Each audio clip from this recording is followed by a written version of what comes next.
3 दिनों का धरना आखिरकार आज बातचीत के साथ सकारात्मक बात पर समाप्त हुआ है। किन मुद्दों को लेकर ये लोग अनिश्चितकालीन धरना पर आमरण अनशन पर थे और 3 दिनों के बाद आखिरकार किस बात को लेकर के सहमति बनी है, जानने और समझने की कोशिश करते हैं। क्या बात को लेकर सहमति बन गई?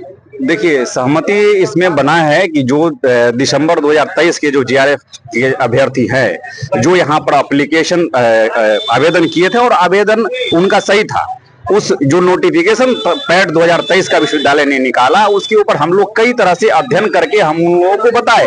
एकेडमिक पर भी उन्होंने बहस किया, हमने एकेडमिक पर भी बताया कि आपका एकेडमिक जो है केवल मिथिला विश्वविद्यालय का पीजी का एकेडमिक नहीं है। आप जब ले रहे हैं तो पूरे बिहार के यूनिवर्सिटी, देश के यूनिवर्सिटी के छात्र यहाँ पर पैट में शामिल होगा, तो वो सेशन सबका अलग अलग होता है। और नेट जीआरएफ का सेशन कभी नहीं होता है, जब परीक्षा हो गया उसका सेशन होता है और आप पैट निकाल रहे हैं, उस बीच में अगर 2 साल में जो भी जीआरएफ होगा वो छात्र वहां पर शामिल होंगे। इस तरीके की जो इनका नोटिफिकेशन था उसमें क्लियरिटी नहीं था, इसीलिए इतनी बहस हुई। बहस होने के बाद जो मिथिला विश्वविद्यालय के जितने भी अधिकारी हैं वो एक दूसरे को नीचा दिखाने के कारण इस तरीके की समस्याएं आई थी। तो रात में हम लोग का जो है दूसरे दिन अनशन चल रहा था, उसके रात्रि में कुलपति महोदय के उपस्थिति में सारे पदाधिकारी मौजूद थे, वहां पर हम लोग की बहस हुई। बहस के बाद एक रास्ता निकाला गया कि जो जीआरएफ 2023 के छात्र हैं, जो बच रहे हैं, जिनका जीआरएफ समाप्त होने की स्थिति में है, 4 महीना 5 महीना 6 महीना बच गया है, उनके लिए तत्काल सितंबर में 2024 निकाला जा रहा है और नवंबर तक एग्जाम लेकर के दिसंबर तक में उनका एडमिशन ले ली जाएगी। इस तरीके के लिखित आश्वासन मिला है, लिखित आश्वासन मिला है। हम खुश अभी नहीं है। उस आश्वासन के बाद हम लोग एक विश्वास जता रहा है विश्वविद्यालय के प्रति कि हम लोग का जो जीआरएफ खत्म हो रहा था उसका एक विश्वास जगा है, तो उसके लिए हम भरोसा कर रहे हैं और उसके प्रति हम लोग सजग हैं कि सजग नहीं रहेंगे तो हमारा जीवन का सवाल है, विश्वविद्यालय कुछ भी कर करके आगे ढाल सकती है। इसीलिए हमारी तत्परता बनी हुई है और हम तमाम छात्रों का भी तत्परता बनी रहेगी और हम विश्वविद्यालय में बीच बीच में नॉक करते रहे। क्या नाम है आपका? सुनील कुमार। तो हमारे साथ है धरना के साथी सुनील कुमार और हमारे साथ राष्ट्रीय जनता दल के संभावित उम्मीदवार इस शहर के भोलू यादव जी हैं और काफी सक्रिय है, राजद के नेता हैं। धरना स्थल पहुंचे थे, जानने और समझने की कोशिश करते हैं। 3 दिनों का ये धरना आमरण अनशन आज समाप्त हुआ। देखिए, हम तो यहाँ देखे हैं कि यूनिवर्सिटी प्रशासन की लापरवाही के कारण ये सब हो रहा है। आपने देखा होगा कि बच्चे को तो 2 से 3 दिन से आमरण अनशन पे, हमको जैसे ही मालूम पड़ा तो हम लोगों ने इनका समर्थन देने आया। तो आने के बाद यहाँ 10 आधा 1 घंटा 1.5 घंटा हम लोग बैठे हैं, तो फिर यहाँ पर यूनिवर्सिटी प्रशासन आके वार्तालाप के लिए वीसी इन लोगों को भेजे हैं।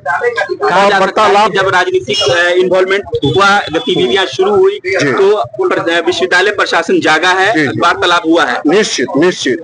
और हम ये कहना चाहते हैं कि ऐसा नौबत ही यूनिवर्सिटी प्रशासन क्यों आती है जो लाते हैं कि बच्चे लोग को धरना आमरण अनशन पर बैठना पड़ता है।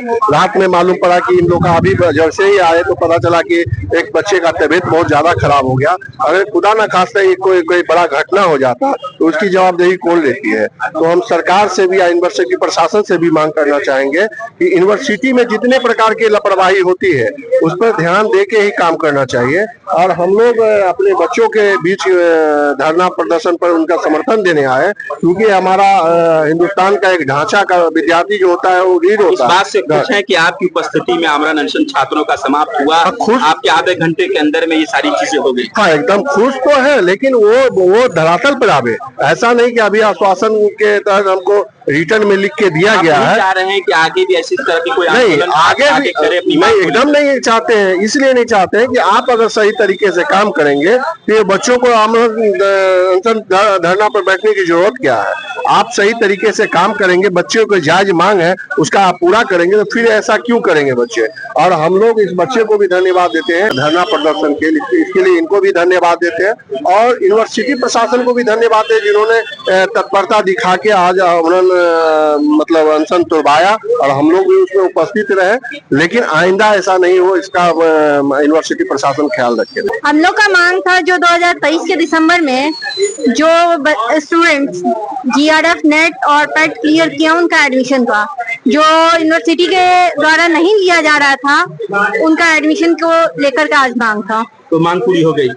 मांग है कि एग्जाम दोबारा होगा, उसके बाद आश्वासन मिला है। हम ललित नारायण मिथिला यूनिवर्सिटी के धरना स्थल पर थे और यहीं पर आज लगभग 72 घंटे छात्र के पूरे हो चुके थे आमरण अनशन को। तभी विश्वविद्यालय की प्रशासन हो या पदाधिकारी है जागते हैं और राजनीतिक गतिविधियां तेज होती है, राजद के नेता पहुंचते हैं, उसके बाद सकारात्मक समझौता होता है, उसके बाद यहाँ पर आमरण अनशन टूट जाता है और छात्रों को आश्वासन दिया जाता है कि आपकी जो भी जायज मांगे काम किया जाएगा और आगे सारी चीजें सामने होंगी। पदाधिकारियों का क्या कुछ कहना है इसे आमरण अनशन को तोड़ने के बाद? सारे छात्रों को जूस पिला करके आमरण अनशन तोड़ा गया है। बाकी खबर आप देख रहे थे 24 दैनिक बिहार ग्रामीण पर। देखिए आगे क्या है। आमरण अनशन चल रहा था धरना स्थल पर, जूस पिलाकर आज आप लोगों ने उसको तोड़वाया है। क्या सहमति बनी है विश्वविद्यालय प्रशासन और छात्रों के? देखिए, कुलानुशासक का प्रथम कार्य होता है कि विश्वविद्यालय प्रशासन और छात्रों के बीच संवाद कायम करना। तो मैंने जब से ये 2 दिनों से आमरण अनशन पर है और उससे पहले भी ये दिए, हम विश्वविद्यालय प्रशासन और छात्रों के सदा संपर्क में रहे हैं और मैंने प्रयास किया और विश्वविद्यालय प्रशासन और छात्रों ने आपसी समझौता के आधार पर जो निर्णय लिए हैं हमारे परीक्षा नियंत्रक महोदय ने बता ही दिया है और हम सबसे सर्वप्रथम सौहार्दपूर्ण माहौल में ये बातें हुई है। इसके लिए मैं छात्रों को साधुवाद देता हूं, साथ ही विश्वविद्यालय प्रशासन का भी आभार व्यक्त करता हूं और मीडिया बंधु को भी कि उन्होंने भी हमारे इसमें बहुत ही सहयोग किए। आज जो निर्णय लिया गया, यह निर्णय 1 अगस्त को लिया जा सकता था जब इन्होंने आवेदन दिया था।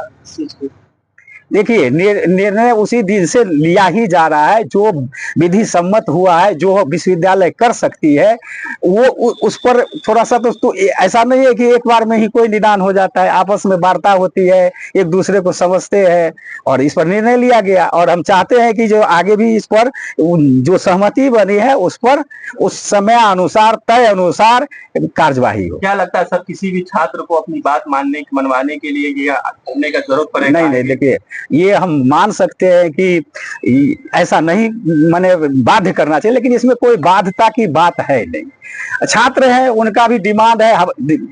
कंट्रोलर साहब ने बोले ना कि बहुत बड़ा स्टेक होल्डर है ये विश्वविद्यालय का और बहुत सारी डिमांडें हैं जो शुरू में लोग हमारे परिवार में भी है कि कुछ डिमांडें समय अनुसार हम लोग पूरा करते हैं। अब आ गया तो हम लोगों ने मान ली बात इनकी और इनके हित में हम लोगों ने छात्र हित में हमने अपना सहमति पत्र में भी छात्र हित में हम लोगों ने निर्णय लिया है।